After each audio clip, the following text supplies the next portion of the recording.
breathing basically involves three different regions of the body, the way I'm presenting it today. The first is the upper thorax, the chest. The second is the belly, and the third is the back, which is probably the most ignored part.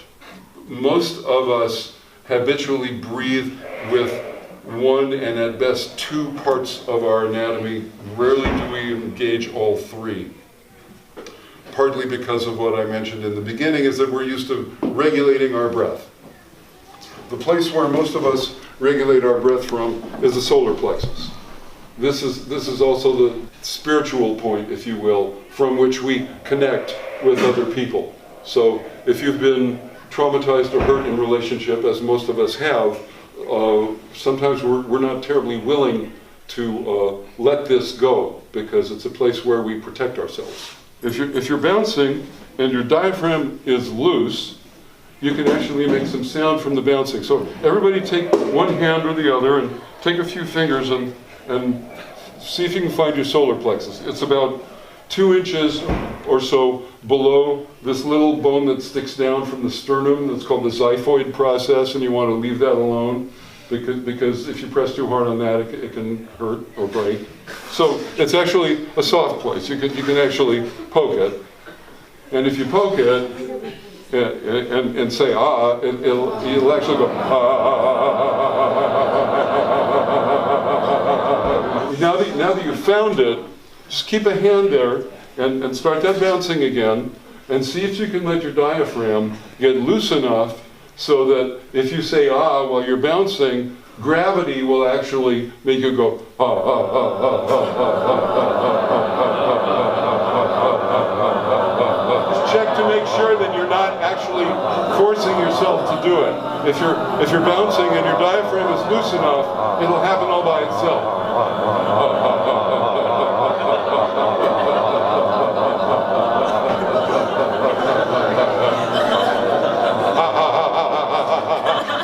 Okay, this is a great way to begin a vocal warm-up, because most of us, when you come into a rehearsal or you come into a performance, there's usually some adrenaline. Getting into rehearsal, am I on time? Am I late? Did I learn my music? So-and-so was, mean to me last time. I gotta, there's all the interpersonal stuff, and just settling down and getting into your body and into your breath is really important. And very often, especially if you live under stress, if you live a stressful life, like most city dwellers, this is usually tight. If you actually went through the day kind of questioning how's my solar plexus, how's my diaphragm feeling right now, you'd notice that it goes through stages of tension and relaxation all by itself. If you feel threatened, or if you're in a crowded situation or a tense situation and your breathing starts to get really shallow, it's a symptom that your diaphragm has actually started to tense up. So a nice way to before you ever sing a note, just that standing in a corner and going actually is a good prep.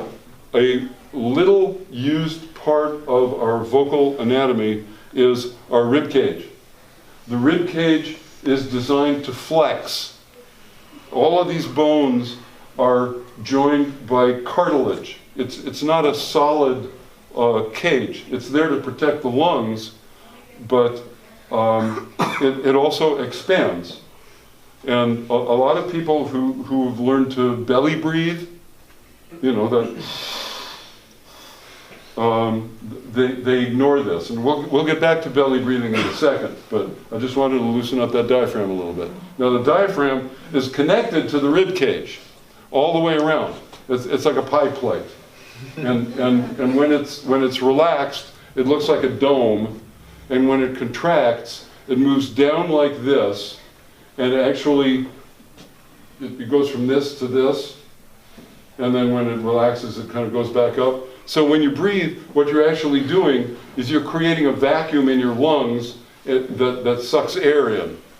And you do it by tensing up, by flexing the diaphragm, which only moves in one direction. The rib cage stays contracted because remember about controlling our emotions by breathing. Okay, one of the ways we do that is by contracting the mechanisms of our breathing. You know, holding the diaphragm, holding the gut, holding the chest. And one of the reasons we do that is so the energy in our bodies won't rise up to our hearts, which is the place where we all get hurt. So a lot of people avoid chest breathing because they don't want to bring the energy into their chest. Okay, so I'm getting some basic psychology here as well. What I'd like you to do to experience this, I mean, first of all, here's what we're going to try to do. I'm expanding my rib cage. I'm not pushing it up. It's to the sides. So what I'd like you to try to do is take your hands, put your hands on your lower rib cage and push in towards the center of your body. And then try to breathe out against your hands. So you're actually forcing your hands to go wider. If your chest doesn't move, don't worry about it. This is something you need to practice because you're not using part of your lung capacity this way. So actually push your hands like towards the center of your body. Inhale and feel your hands move to the sides, and then push back and then breathe again. And exhale. Actually are taught to expand the rib cage just without breathing and then just breathe into that space, because it takes a lot of energy to keep on deflating and expanding the rib cage. I mean, it's a lot of bone to move around. So you could, just thinking about that, you might actually set yourself up so that your rib cage is just a little more open right when you start. This, I think the downside of this is it can create a sort of an artificial posture that you want to avoid. And when you're doing choreo and moving around, it's really hard to think about that. But for a stand and sing kind of thing, it really helps. And when you're vocalizing, it's really good, because just to use that much more of your vocal anatomy habitually is a good thing. The net gain from doing this on any kind of regular basis is that you create a new default for your body. We go to a default behavior under stress, all of us. And what you do if you take this home and just play with it on a regular basis, you're helping to create a new default condition in your body so that your body doesn't forget this stuff under stress.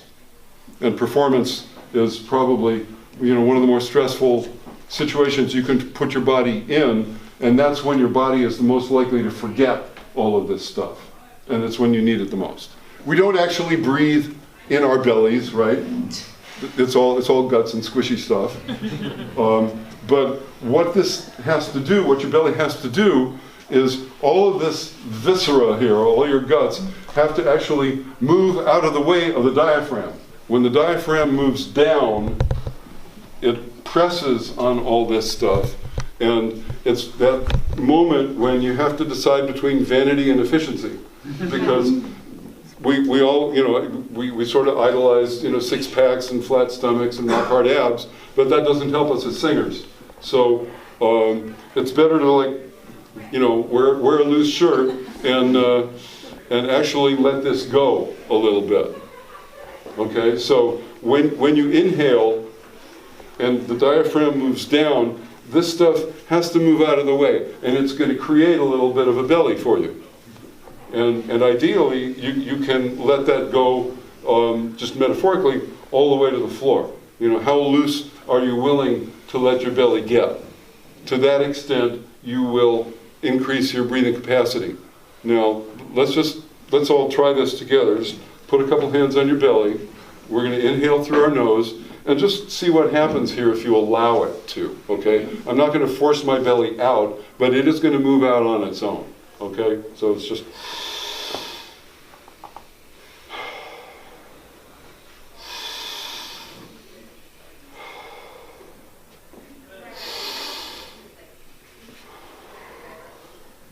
Now, if your belly doesn't move, don't worry about it. It just means that it's a place where you're holding. So it's a place where you're not used to breathing, or, you might have been, teased about having a belly, so you don't want to have one, so you kind of avoid breathing in this place. Now, there is an exercise that I'd like to show you. It's kind of a short exercise that actually helps you bring the air into this. It's a martial arts exercise. I call it root, sink, and center. And I'll show you what it looks like. You take a kind of a wider stance. Put a hand on your belly, and you're going to inhale as you go down. So it looks like this. And then exhale as you come up. Okay? And you imagine the air going all the way into the ground, rooting through your feet into the ground. And it helps you release this. Okay? You want to try it with me? Okay, let's try this.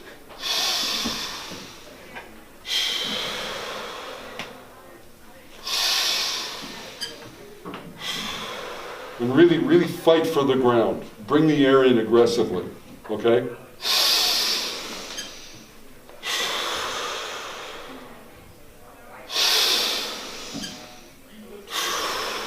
One more.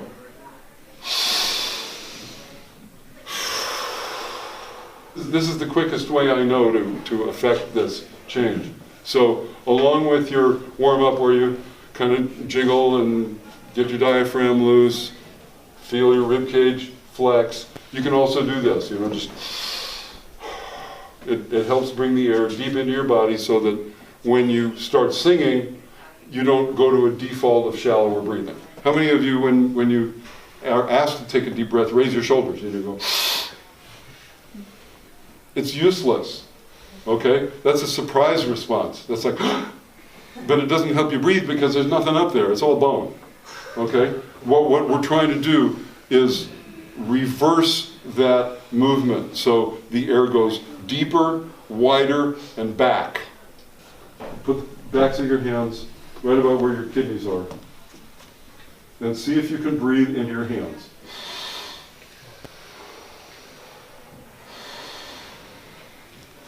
You should be able to, well, not should, but if you're doing it right, eventually you'll start to feel some movement in the back. Here's a little helper for this one. If you actually bend forward, bend your knees and bend forward, you kind of cramp your stomach a little bit and you're forcing the air into your back. Try it in this position.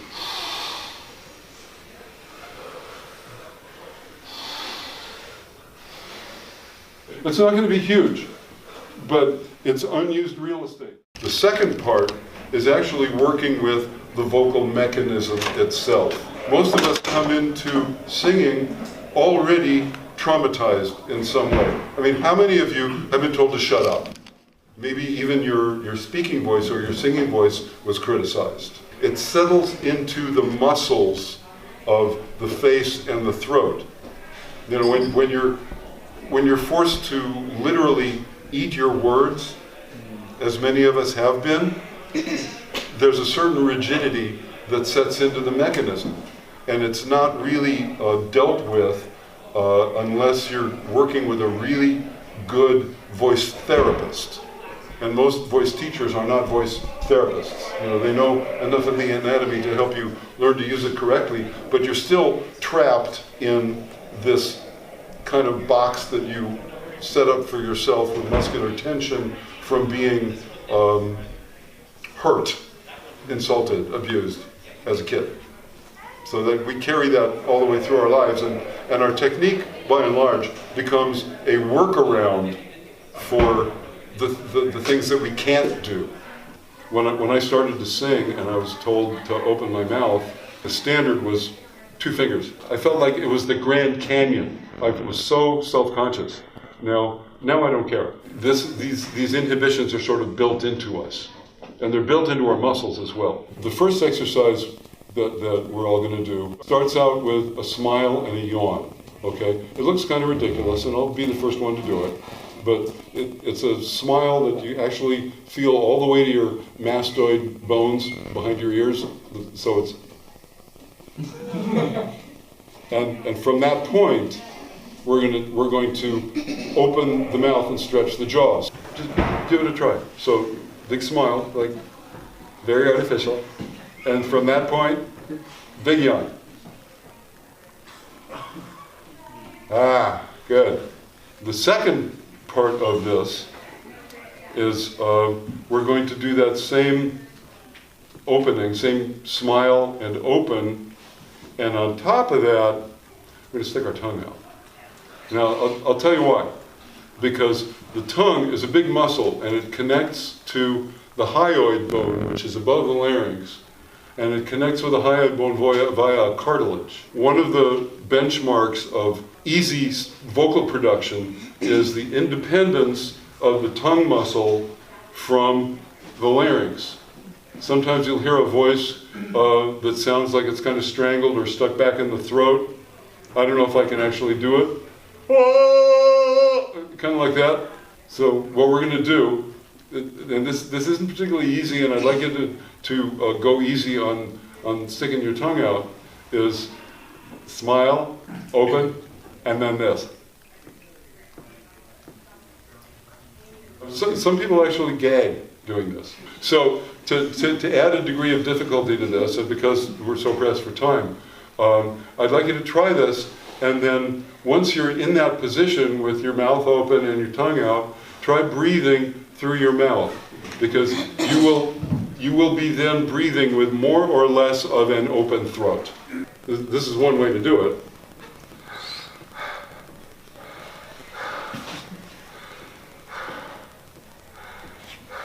So give it a try. It's like breathing into a big yawn with your mouth open, and you can actually feel your throat is open for the first time. Maybe for the first time. Usually it is when you do this, because then you can actually replicate that feeling when you're singing, and sing from a completely open throat. I mean, you always have the option to modulate that. You can close it and color the sound, but isn't it nice to be able to open the vocal mechanism up all the way and just let it rip? Now we're going to do a couple of self-massage pieces. We're sticking with the tongue muscle, which really is kind of under, you can feel the tongue muscle if you take one thumb and just stick it directly up under your jaw. It tends kind of like this. That's the tongue. There's the tongue muscle. I mean, there's a thin sheet of muscle that is connected under the jaw. It's called the platysma, and it goes all the way down the front of your throat, front of your neck. But very often the tongue muscle itself is tense. So one thing you can do is get under there with your thumb and move it in a little circle. You know you're in your tongue muscle if it sounds like this.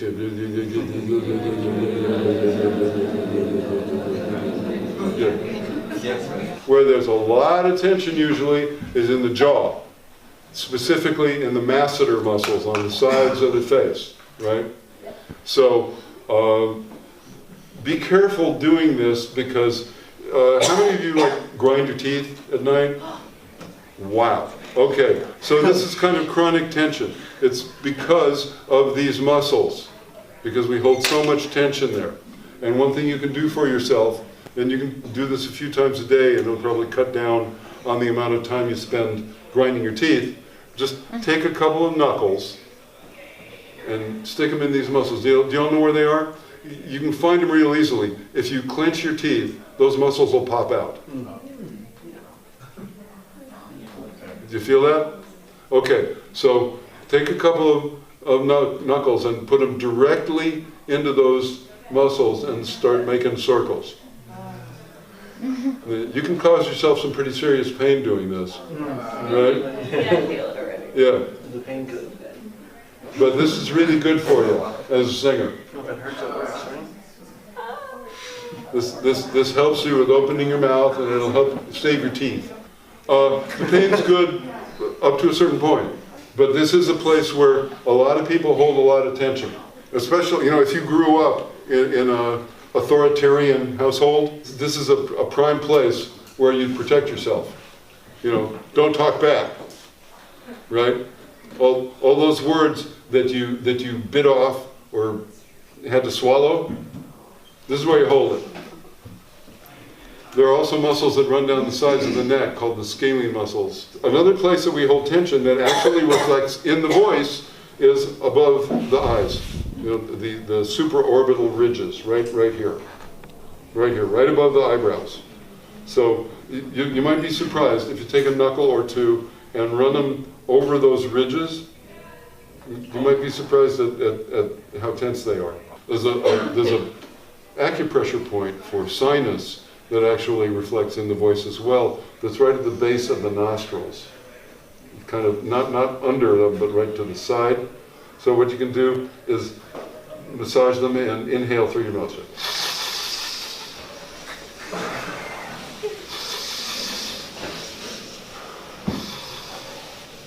And then actually clear your nose out. If you are congested or you have allergies, those spots are going to hurt a little more. But working on them actually helps the voice. Because remember, you're working on mucous membranes. And the vocal cords are mucous membranes. No, actually, I want to do one more. I'm sorry. And this is probably the weirdest one. It involves actually manipulating your larynx. Men usually have an easier time finding it because it's larger, that Adam's apple. If you swallow, you'll be able to feel your larynx move up and down. You put your thumb and first finger on either side of the larynx and very gently wiggle it from side to side like this. I'll show you.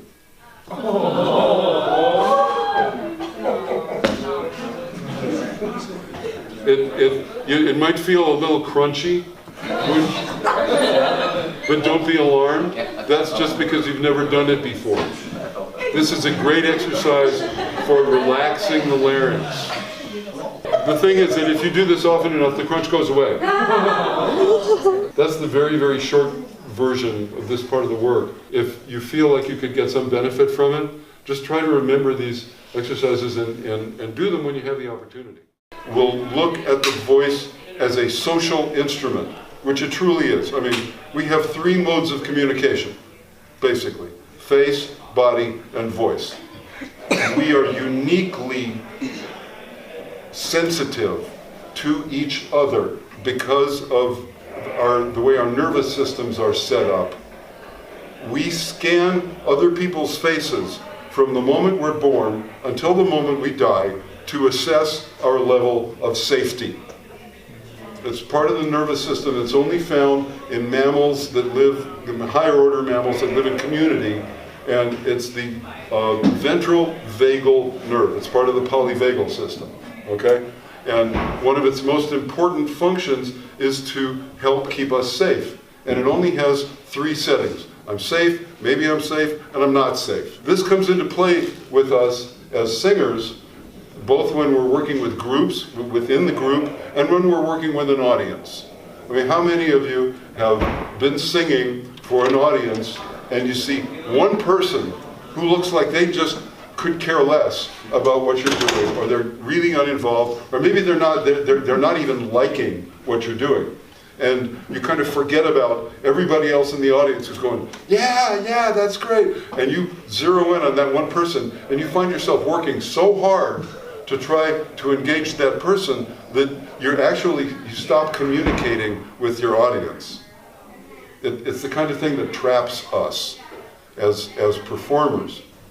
The freer you are, I mean, ideally, your voice is a quicksilver representative of your feelings. Your voice will color, it will take a color, it'll take a tone that directly corresponds to how you're feeling. What I would want for all of you is to have the most flexible, responsive instrument that you can possibly have. That's what singing is, that's the glory of singing, I think.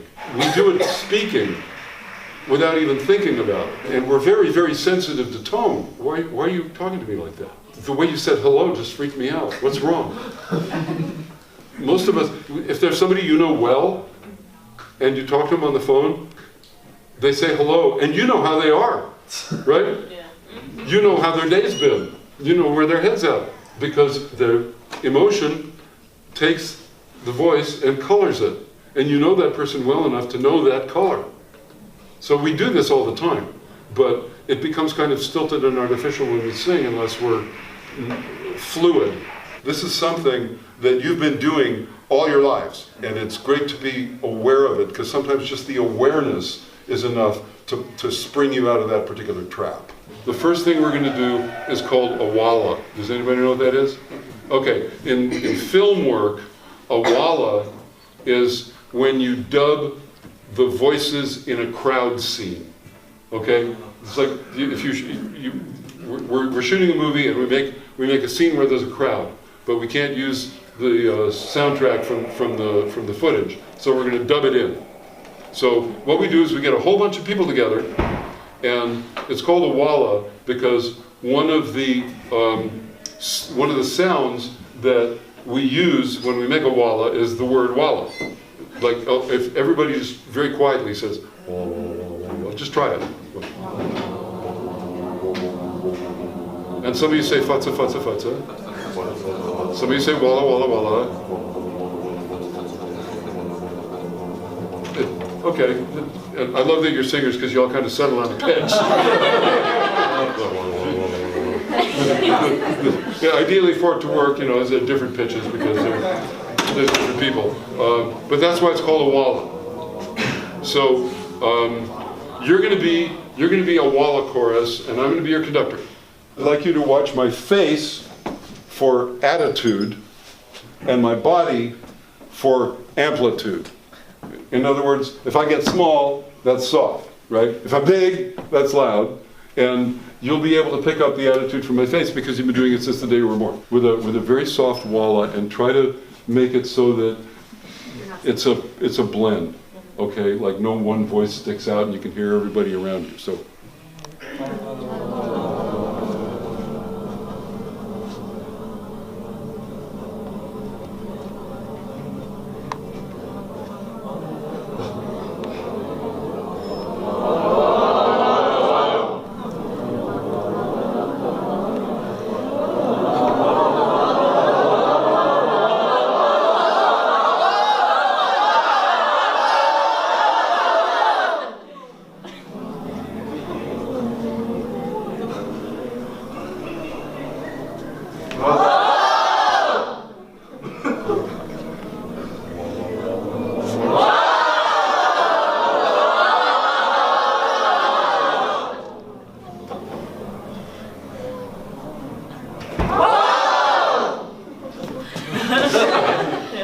We have been scanning each other's faces for safety since the day we were born.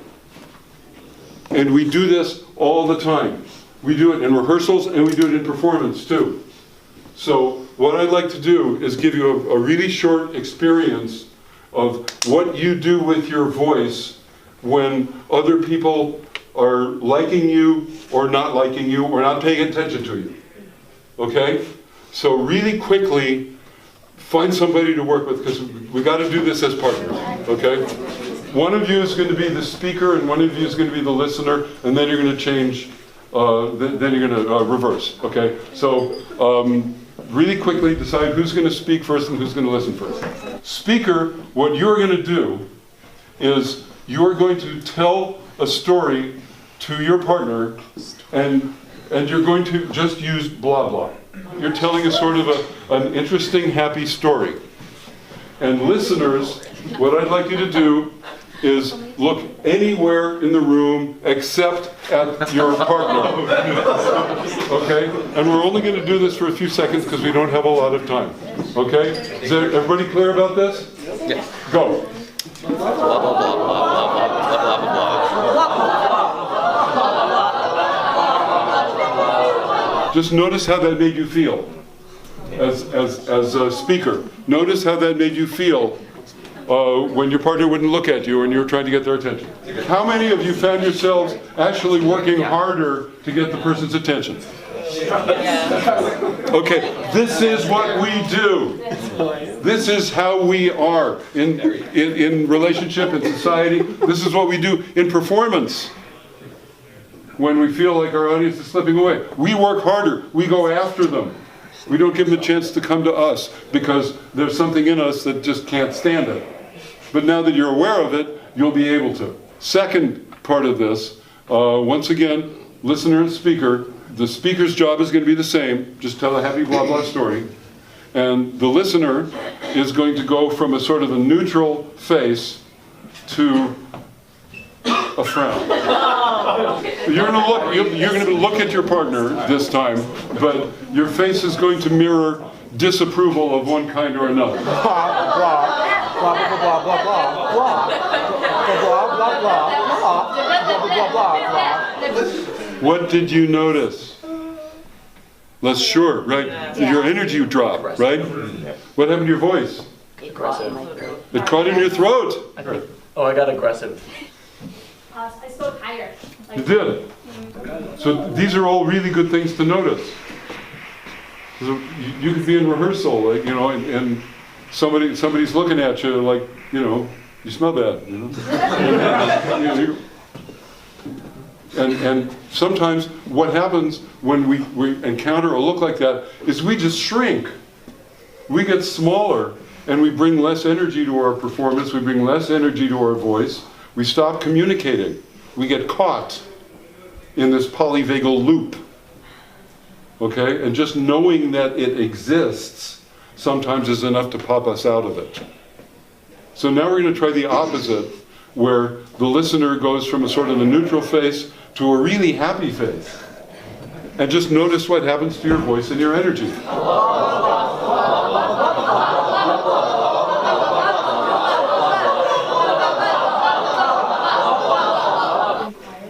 You got louder.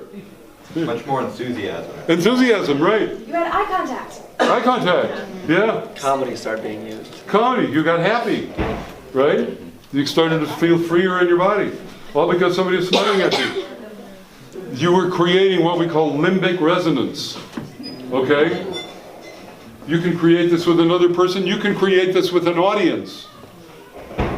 You can have a whole room full of people in limbic resonance with you if you're in this place and you know what you're doing. And now, you all know what you're doing.